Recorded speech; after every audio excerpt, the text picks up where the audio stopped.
دعا کا اثر ہوتا ہے.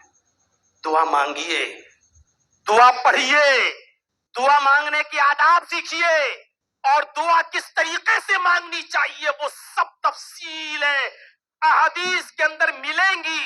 میرے بھائیو, دعا مانگیے اور دعا کے آداب ہوتے ہیں.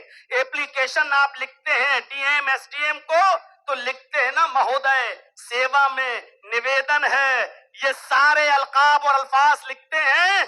اسی طریقے سے جب آپ دعا مانگیں تو پہلے اللہ کی تعریف کریں, اللہ کی حمد و ثنا بیان کریں, اس کے بعد نبی اکرم صلی اللہ علیہ وسلم پر درود بھی بھیجیں, اور اس کے بعد اپنی عرضی لگائیے اللہ تبارک و تعالیٰ کے سامنے اور اللہ تعالیٰ سے مانگیے. اللہ تعالیٰ کہتا ہے کہ میرا بندہ جب مجھے پکارتا ہے, مجھ سے مانگتا ہے, مجھے خالی ہاتھ لوٹانے میں شرم آتی ہے. میرے بھائیو, ادعونی استجب لکم, میرے بندو مجھ سے مانگو, مجھ پہ پکارو, میں تمہاری فریاد کو سنوں گا, میں تمہیں دوں گا. تو دعا مانگا کرو, اور دعا کے اثرات ہوتے ہیں.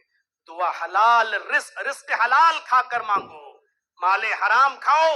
حضرت عائشہ فرماتی ہے, بخاری کی روایت ہے, اگر تمہاری کمر کمان کی طرح جھک ہی کیوں نہ جائے, کمان کی طرح کیوں نہ جھک جائے, یعنی بالکل بوڑھے کیوں نہ ہو جاؤ, 80 سال کی عمر میں کمر جھک جاتی ہے, تمہاری کمر دعائیں مانگتے مانگتے یعنی نمازیں پڑھتے پڑھتے جھک ہی کیوں نہ جائے, اللہ تمہاری دعاؤں کو تمہارے سر سے ایک بالش بھی اوپر نہیں لے جائے گا جب تک کہ تم لقمہ حرام نہیں چھوڑو گے اور حلال لقمہ نہیں کھاؤ گے, جب تک رزق حرام نہیں چھوڑو گے اور رزق حلال کو نہیں اپناؤ گے. ان اللہ طیب و یقبل طیب, اللہ پاک ہے اور پاک چیز کو پسند کرتا ہے. میرے بھائیو, یہ دعا کی آداب ہے, مانگیے اور پھر دیکھیے اللہ تبارک و تعالیٰ کیسے دیتا ہے.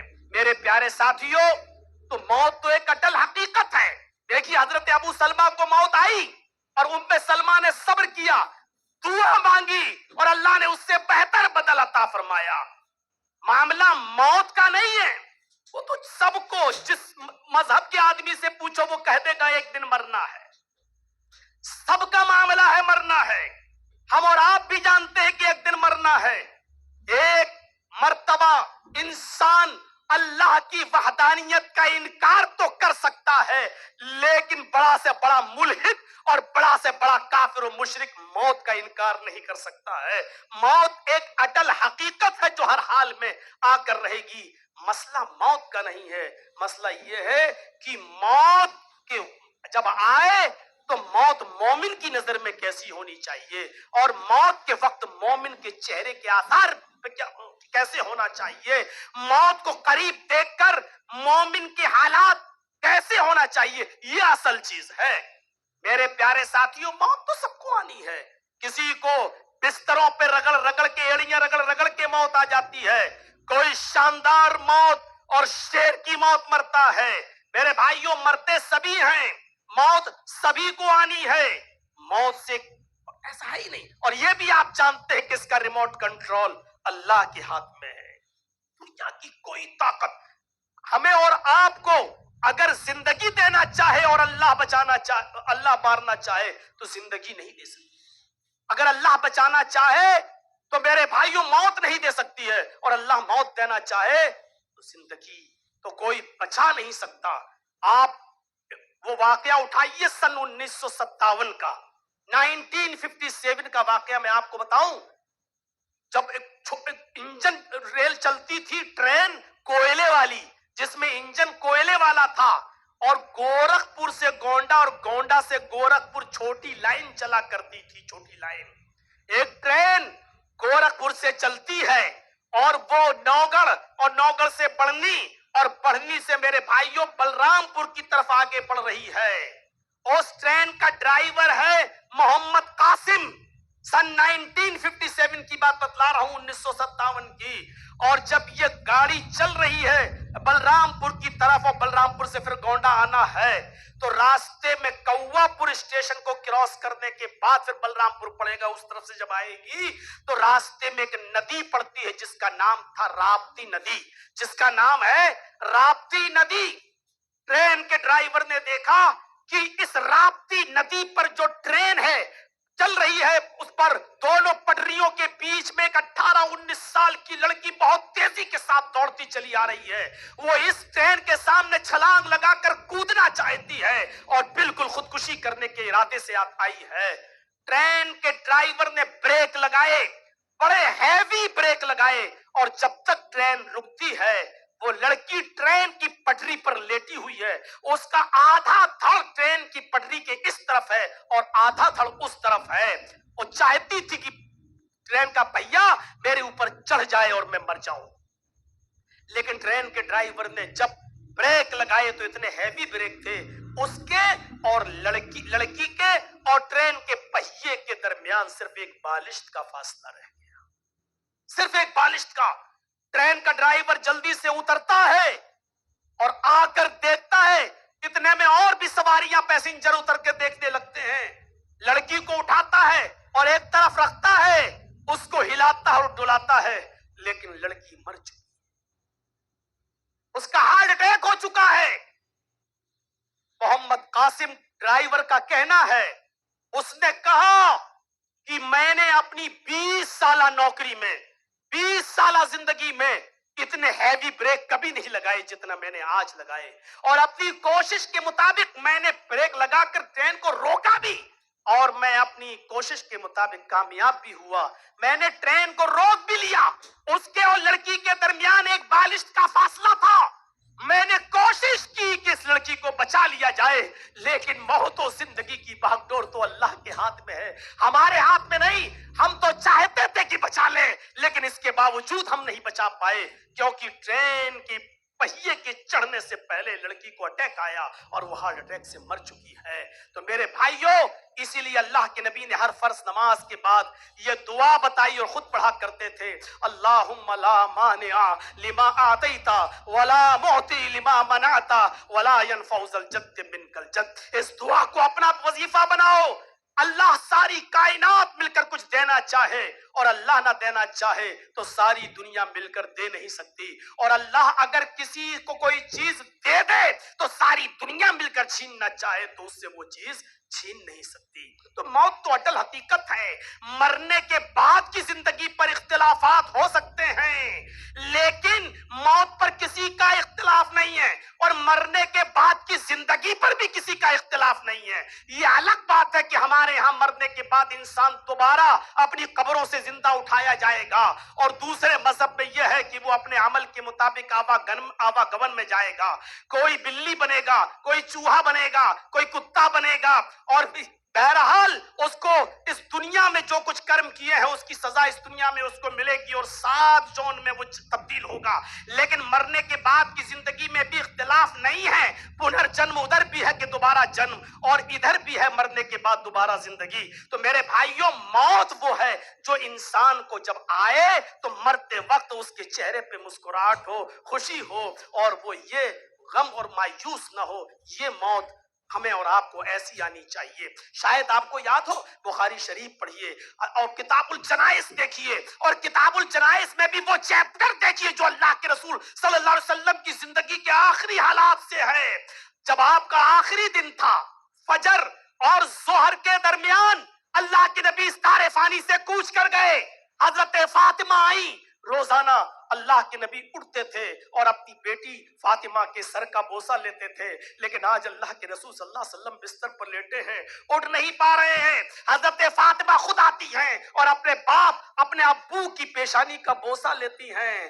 پڑھیے بخاری، اور اپنے ابو کی تکلیف کو دیکھ کر حضرت فاطمہ کی زبان سے جملہ نکلا، واہ کربا ابا، ہائے میرے ابو کی تکلیف، ہائے میرے ابو کی پریشانی۔ اللہ کے نبی صلی اللہ علیہ وسلم نے فرمایا، بیٹی آج کے بعد تیرے باپ کو کبھی اتنی تکلیف نہیں ہوگی، آج کے بعد تیرے باپ کو کبھی اتنی تکلیف نہیں ہوگی۔ کہنے والے اس پر بھی بہت سے مسئلے نکال لیں گے، دیکھو نبی اکرم صلی اللہ علیہ وسلم کو علم غیب تھا، اسی لیے تو کہہ رہے ہیں آج کے بعد، یعنی آج ہمارا آخری دن ہے، لیکن ہمارا عقیدہ یہ ہے کہ ما ینطق عن الہوی ان ہوا الا وحی یوحی، محمد رسول اللہ اپنی طرف سے کچھ نہیں بولتے، وہ جو کچھ بھی بولتے ہیں وہ اللہ کے حکم کے بعد اور وحی کے بعد بولتے ہیں۔ یہ بات بھی آپ نے وحی کے بغیر نہیں بولی ہے۔ حضرت فاطمہ رونے لگی. اللہ کے نبی نے حضرت فاطمہ رضی اللہ تعالیٰ عنہ کا سر پکڑا اور سر پکڑ کر ان کے کان میں کچھ بات کہی, ان کے کان میں کچھ بولا. حضرت فاطمہ تھوڑی مسکرائیں اور مسکرانے کے بعد پھر رونے لگیں.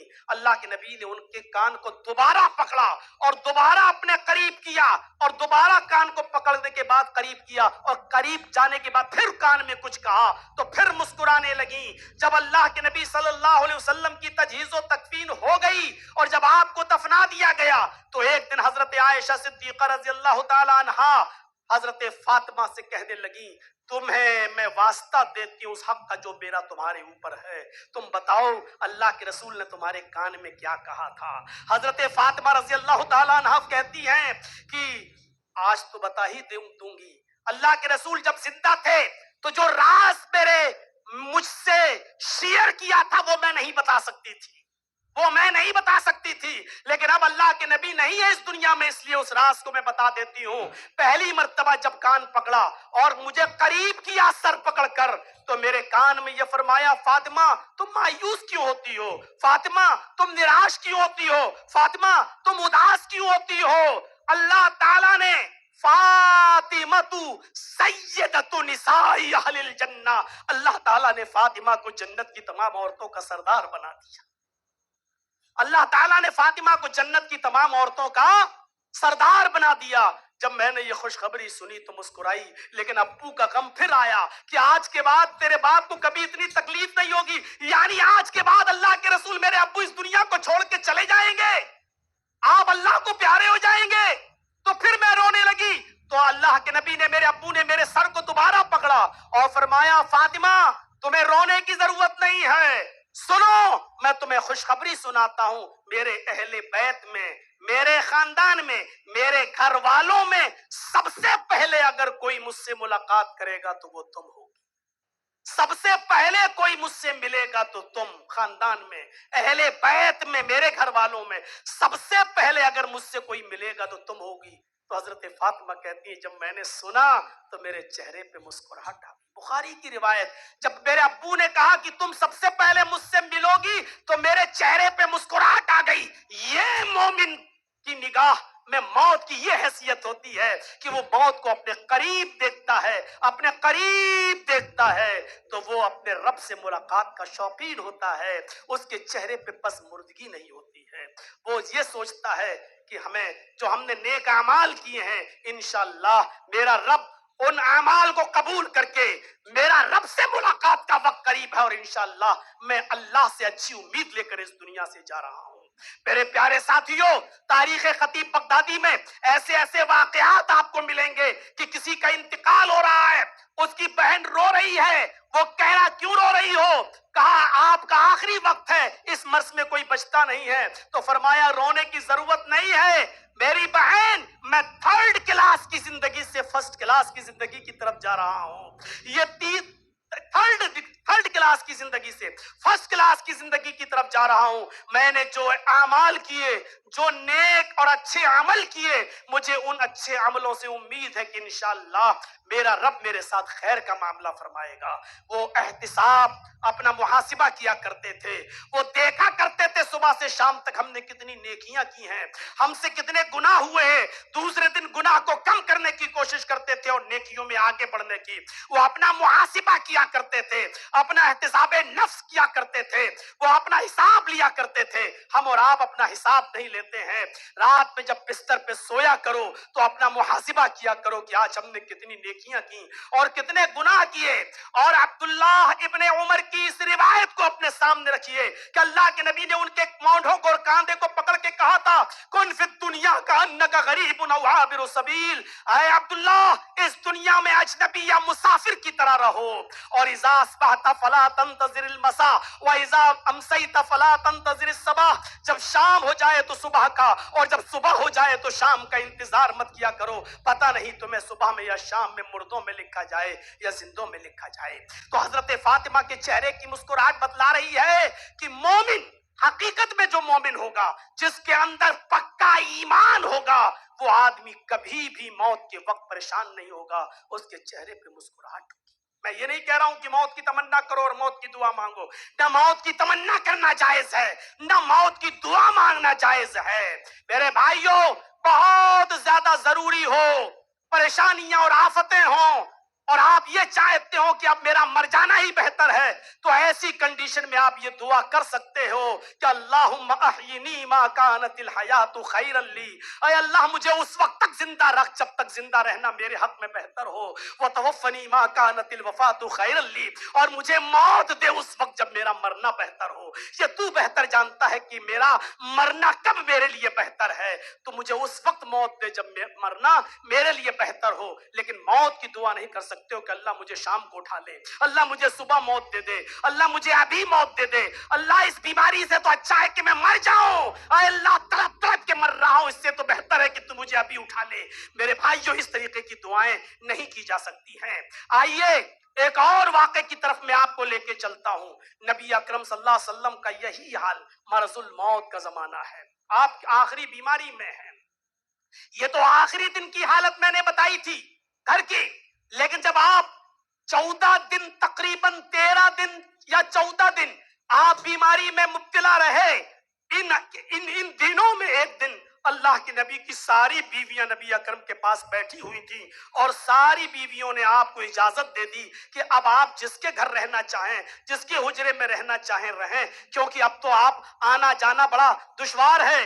آپ پوچھتے ہیں آج میری باری کہاں، آج میری باری کہاں، آج میری باری کہاں، تو آپ کو بار بار اس کے حجرے میں لے جایا جاتا ہے۔ اے اللہ کے نبی صلی اللہ علیہ وسلم، ہم ساری بیویاں آپ کو اجازت دیتے ہیں، آپ کو جہاں رہنا پسند ہو آپ اس ایک بیوی کے حجرے میں آپ رہیے، ہم سب لوگ آپ کی خدمت کے لیے ہیں، لیکن حجرہ آپ کا ایک ہو، آپ جو پسند کرنا چاہیں کریں۔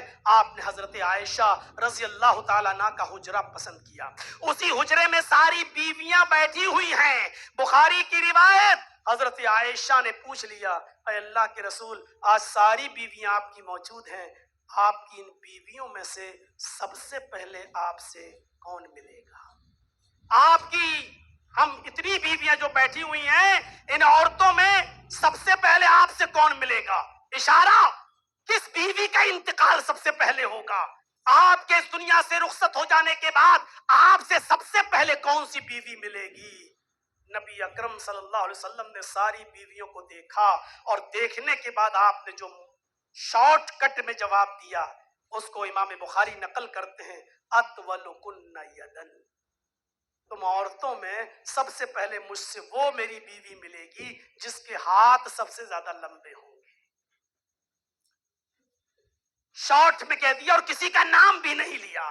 اب جس کی 2 2 3 3 4 4 بیوی ہو، وہ کس طریقے سے رہتا ہے وہ جانتا ہے، وہ نام لے پائے گا کہ نہیں لے پائے گا، کیا کرے گا، کس کا نام لے لوں تو یہ ناراض نہ ہو جائے، اس کا نام لے لوں تو یہ ناراض نہ ہو جائے۔ تو اللہ کے نبی صلی اللہ علیہ وسلم سے پوچھا کون سی بیوی آپ سے سب سے پہلے ملے گی؟ تو اللہ کے نبی صلی اللہ علیہ وسلم نے جو جواب دیا وہ جواب کتنا خوبصورت جواب تھا، اطولکن یدن، تم میں سب سے زیادہ ہاتھ جس کے لمبے ہوں گے۔ حضرت عائشہ صدیقہ نے تھوڑی دیر کے بعد انتظار کیا، اور تھوڑی دیر کے بعد ساری بیویوں کو کہا ادھر آؤ ادھر آؤ، دوسرے روم میں لے گئیں، دوسرے حجرے میں لے گئیں، کیونکہ حضرت عائشہ کا حجرہ تو وہی تھا جس میں اللہ کے نبی ہیں۔ دوسری بیوی کے حجرے میں لے گئیں اور ایک لکڑی لے آئیں، اور لکڑی لا کر سب کے ہاتھ ماپنے لگی، دیکھے کس کا ہاتھ لمبا ہے۔ شوق دیکھیے، دیکھنا چاہتی تھی کہ کس عورت کا ہاتھ سب سے زیادہ لمبا ہوگا، کون خوش نصیب ہوگی جو اللہ کے رسول سے سب سے پہلے ملے گی۔ جب ہاتھ ناپا گیا تو سب سے زیادہ لمبا ہاتھ نکلا حضرت سودا رضی اللہ تعالیٰ عنہ۔ ساری عورتوں نے خوشخبری دے دی، مبارکباد بھی دے دی، مبارک ہو، اللہ کے رسول صلی اللہ علیہ وسلم کی قربت تمہیں مبارک ہو، اللہ کے رسول تو اس دنیا سے چلے جائیں گے تو ان کے بعد سب سے پہلے تم ملو گی، کیونکہ تمہارے ہاتھ سب سے زیادہ لمبے ہیں۔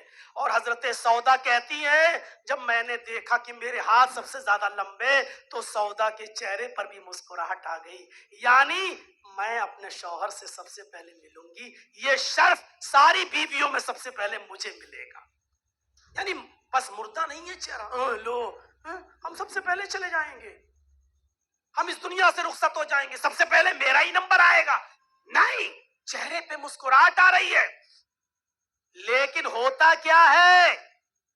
غور کیجئے، خاندان میں اہل بیت میں فاطمہ تم میرے پاس سب سے پہلے آؤ گی، اور بیویوں میں سب سے پہلے کون جس کے ہاتھ سب سے زیادہ لمبے ہوں گے؟ حضرت سودا خوش ہیں، لیکن نبی اکرم کے انتقال کے بعد سب سے پہلے جس بیوی کا انتقال ہوتا ہے، آپ تعجب کریں گے، سب سے پہلے جس بیوی کا انتقال ہوا وہ حضرت سودا نہیں تھی۔ ہاتھ تو سب سے زیادہ لمبے سودا کے تھے، لیکن سودا کا انتقال سب سے پہلے نہیں ہوا، سودا سے پہلے حضرت زینب بنت جہش کا انتقال ہوا۔ آپ کی جو بیویاں تھیں ان میں ایک زینب بھی تھی، حضرت زینب کا انتقال سب سے پہلے ہوا، اور جب زینب کا انتقال ہوا تو ساری عورتیں ایک دوسرے کا چہرہ دیکھنے لگی ہیں۔ حضرت عائشہ کہتی میں نے خود لکڑی سے ناپا تھا، اس کے ہاتھ سب سے زیادہ لمبے تھے۔ حضرت سودا کہتی ہاں میرے ہی ہاتھ سب سے زیادہ لمبے۔ حضرت عائشہ کہتی نہیں، ہم ہی نہیں سمجھ پائے اللہ کے نبی جناب محمد رسول اللہ کے کہنے کا مقصد کیا تھا، ہم ہی نہیں سمجھ پائے اللہ کے رسول کے کہنے کا مطلب کیا تھا۔ آپ نے کہا تو وَلَوْ كُنَّ يَدًا، جس کے ہاتھ سب سے زیادہ لمبے ہوں گے، اس کا مطلب یہ نہیں کہ لمبائی اور چوڑائی میں ہاتھ جس کے لمبے ہوں گے، اس کا مطلب یہ تھا جو سب سے زیادہ صدقہ کرنے والی، جو سب سے زیادہ خیرات کرنے والی ہوگی، اور جو سب سے زیادہ اللہ کی راہ میں خرچ کرنے والی ہوگی۔ اور اس میں کوئی شک نہیں کہ اس میں زینب بنت جہش ہم سب میں سب سے آگے تھیں، صدقہ و خیرات کرنے میں زینب کا ہاتھ کبھی نہیں رکتا تھا۔ وہ شام کو جو آیا کھا لیا، جو بچا صدقہ کر دیا، کل کیا ہوگا اللہ مالک وہ کل کے اوپر نہیں چھوڑتی تھی۔ میرے بھائیوں، حضرت زینب کا انتقال سب سے پہلے ہوتا ہے۔ پورے واقعے کو بتانے کا مقصد میرا صرف یہ ہے، اس کے علاوہ اور کچھ نہیں۔ میرے ساتھیوں، سودا مسکرانے لگی جب یہ دیکھتی ہے کہ میرا ہاتھ سب سے لمبا اور میں اللہ سے سب سے پہلے اپنے نبی سے اپنے شوہر سے ملوں گی، تو یہ سوچ کر مسکراتی ہیں، یعنی چہرے پر خوشی آتی ہے۔ تو مومن وہ ہوتا ہے کہ موت کو اپنے قریب دیکھتا ہے تو اس کے چہرے پر خوشی آتی ہے، اب اس کے چہرے پر مسکراہٹ آتی ہے، کیونکہ وہ جان لیتا ہے کہ تھرڈ کلاس کی طرح سے فرسٹ کلاس کی اور میں جا رہا ہوں۔ مرنے سے پہلے ہر شخص اپنا انجام دیکھ لیتا ہے۔ فَلَوْلَا إِذَا بَلَغَتِ الْحُلْقُومَ، جب روح نرکھرے تک حلق تک پہنچ جاتی ہے، ملک الموت جب روح کو نکالتا ہے تو سب سے پہلے یہ روح پیروں کے تلوے سے نیچے سے نکلتی ہے۔ پہلے پیروں سے نیچے کا حصہ بے روح ہوتا ہے، پھر کھینچتے کھینچتے پنڈلی تک آتی ہے، پنڈلی سے نیچے کا حصہ بے جان ہو جاتا ہے، پھر روح کھینچتا ہے تو گھڑنے تک آتی ہے، گھڑنے سے نیچے کا حصہ بے روح ہو جاتا ہے، بے جان ہو جاتا ہے، پھر روح کھینچتا ہے تو کمر تک آتی ہے، کمر سے نیچے کا حصہ بالکل بے روح اور بے حس ہو جاتا ہے، پھر روح کھینچتا ہے تو سینے تک آتی ہے، سینے سے نیچے کا حصہ بے جان ہو جاتا ہے، اور پھر روح کھینچتا ہے تو حلق تک پہنچ جاتا ہے۔ اور یہی اشارہ کیا قرآن نے، فَلَوْلَا إِذَا بَلَغَتِ الْحُلْقُومَ، جب ملک الموت روح نکالے گا اور روح کھینچتے کھینچتے تمہارے حلق تک پہنچ جائے گی، جب حلق تک پہنچے گی تو کیا ہوگا؟ آنکھیں پھٹ جائیں گی، اور جب آنکھیں پھٹیں گی تو روح نکالنے والے فرشتے کو تم اپنی آنکھوں سے دیکھو گے، وَأَنْتُمْ حِينَئِذٍ تَنْظُرُونَ، وَأَنْتُمْ حِينَئِذٍ تَنْظُرُونَ، اس وقت تم روح کو نکلتا ہوا اپنی آنکھوں سے دیکھ رہے ہو۔ سب، ہم اور آپ سب اس راستے سے گزریں گے۔ میں نے 5 مئی 2024 کو اپنے والد محترم کی روح کو نکلتے ہوئے قریب سے دیکھا تھا، چونکہ وہ اپنی جماعت کا ہاسپٹل تھا لکھنؤ میں، اس لیے جہاں وینٹیلیٹر اور آئی سی یو تھا اس ہاسپٹل کے ڈاکٹر نے مجھے پوری اجازت دی تھی کہ جرجی صاحب آپ اپنے باپ کی خدمت آخری وقت تک جو کرنا چاہیں کریں۔ میں نے دیکھا وہی کنڈیشن، پیر بے جان، گھٹنا بے جان، ران بے جان، میں پیر دبا رہا ہوں، جسم بالکل بے حس، اور اس وقت دیکھا جب آنکھیں ٹنی کی ٹنی رہ گئی، وانتم حینئذ تنظرون، سب سے زیادہ قریب سے میں نے اپنے والد محترم کی روح کو نکلتے ہوئے دیکھا، آخری وقت تک۔ ہم اور آپ سب کا یہی راستہ ہے، اور اسی راستے سے ہمیں اور آپ کو بھی گزرنا ہے۔ جب یہ نرکھرے تک یہ روح پہنچ جائے گی اور تم اس کو اپنی آنکھوں سے دیکھ رہے ہو گے،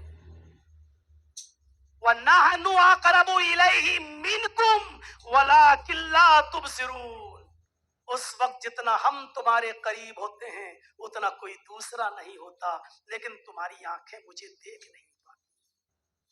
وَنَحْنُ أَقْرَبُ إِلَيْهِ مِنْكُمْ، جتنا تم سے یعنی روح نکلنے والے کے جسم سے جتنا قریب میں ہوتا ہوں اتنا رشتہ دار بھی نہیں ہوتے۔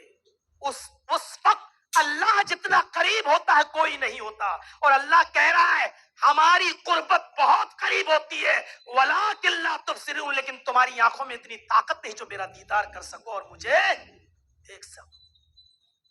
فَلَوْلَا إِن كُنتُمْ غَيْرَ مَدِينِينَ، اگر تمہارے اوپر کوئی پاورفل نہیں ہے، اگر تمہارے اوپر کوئی سپر پاور نہیں ہے، اگر تم سمجھتے ہو کہ میں ہی سب سے بڑا پاورفل ہوں اور مجھ سے بڑا کوئی نہیں، ترجعونہا ان کنتم صادقین، تو اس روح کو اپنے اندر واپس لے کر دکھاؤ۔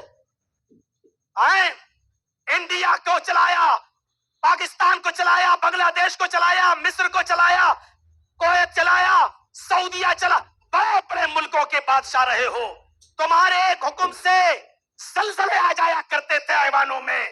اگر تم سمجھتے ہو کہ ہم سب سے بڑے ہیں اور تمہارے اوپر کوئی نہیں ہے، تو اس روح کو ملک الموت سے چھین کر اپنے اندر واپس لوٹا کر دکھاؤ، ان کنتم صادقین، اگر تم سچے ہو تو۔ نہیں، یہی وجہ ہے کہ حضرت خنسا کے اوپر دو زمانے گزرے ہیں، ایک 8 ہجری سے پہلے حالت کفر کا، اور ایک 8 ہجری کے بعد حالت اسلام کا۔ خنسا سن 8 ہجری میں اسلام لائی، 8 ہجری سے پہلے اس کا زمانہ حالت کفر میں گزرا۔ اتنی بڑی عرب کی مرثیہ پڑھنے والی عورت تھی کہ جب عرب مکے میں جب اس کا خیمہ لگتا تھا تو خیمے کے باہر لکھا جاتا تھا ارسل عرب، عرب کی سب سے بڑی مرثیہ پڑھنے والی، عرب کی سب سے بڑی شاعرہ۔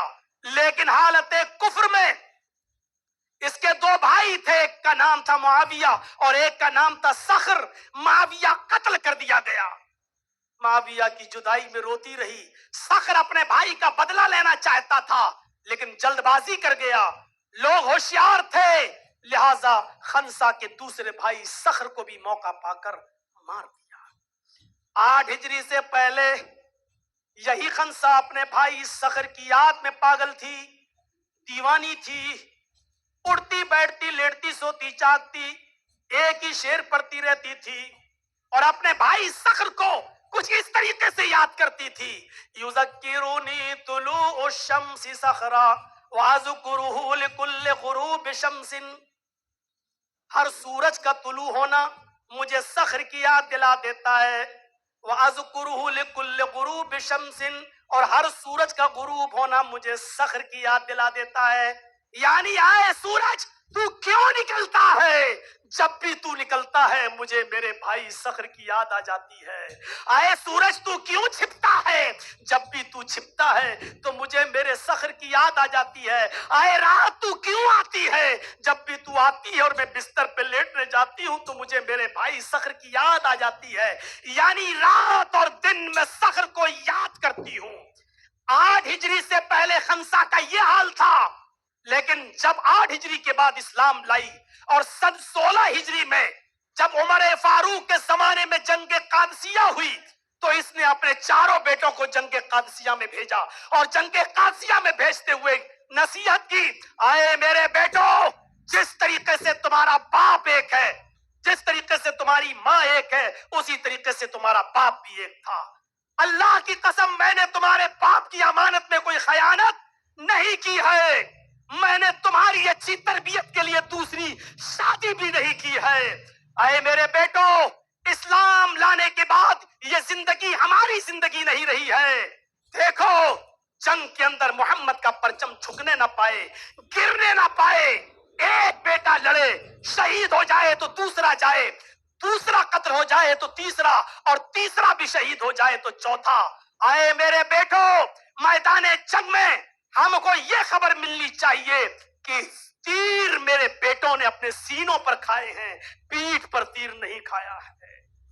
جنگ قادسیہ ہوئی، چاروں بیٹے خنسا کے شہید کر دیے گئے۔ جب جنگ قادسیہ ختم ہوئی، لوگ لوٹ کے آئے، ماں خنسا نے پوچھا میرے بیٹوں کا کیا ہوا؟ جواب دیا چاروں بیٹے میدان جنگ میں شہید ہو گئے۔ کہا ان کے تیر پیٹھ پر لگے تھے یا سینوں پر؟ بتایا ماں تیرے چاروں بیٹوں نے اپنے سینے پر تیر کھائے ہیں، تلوار اپنے سینے پر کھائی ہے، زخم اپنے سینے پر سہے ہیں۔ کوئی بھی بیٹا تیرا ایسا نہیں تھا جس نے پیٹھ پہ تیر کھایا ہو۔ نظریں آسمان پر اٹھی، وہی خنسا جو معاویہ اور صخر کی موت پر روتی تھی، دیوانی تھی، جنون تھا، اور کہتی تھی یذکرونی طلوع الشمس صخرا واذکرہ لکل غروب شمس۔ میرے بھائیو، وہی عورت آج کیا کہہ رہی ہے اپنے بیٹوں کی شہادت پر؟ الحمدللہ الذی شرفنی بقتلہم۔ تمام تعریفیں اس اللہ کے لیے ہے جس نے مجھے میرے بیٹوں کی شہادت سے مشرف فرمایا ہے، جس نے مجھے میرے بیٹوں کی شہادت سے عزت بخشی ہے۔ میرے بھائیوں، موت مومن کی نظر میں یہ ہوتی ہے، کل تک بھائیوں کی موت پر رو رہی تھی، لیکن آج اپنی اولاد اور اپنے بیٹوں کی شہادت پر مسکرا رہی ہے اور کہہ رہی ہے تمام تعریفیں اللہ کے لیے ہیں جس نے مجھے میرے بیٹوں کی شہادت پر ہمیں مشرف فرمایا ہے ہمیں۔ تو میرے بھائیوں، موت کا فرشتہ جب ہمارے پاس آئے تو خوشی خوشی ہمارے چہرے پر مسکراہٹ ہو، ہم اپنے ایمان سے خوش ہوں، اپنے اعمال سے خوش ہوں۔ بس یہ چند بنیادی باتیں مجھے آپ کے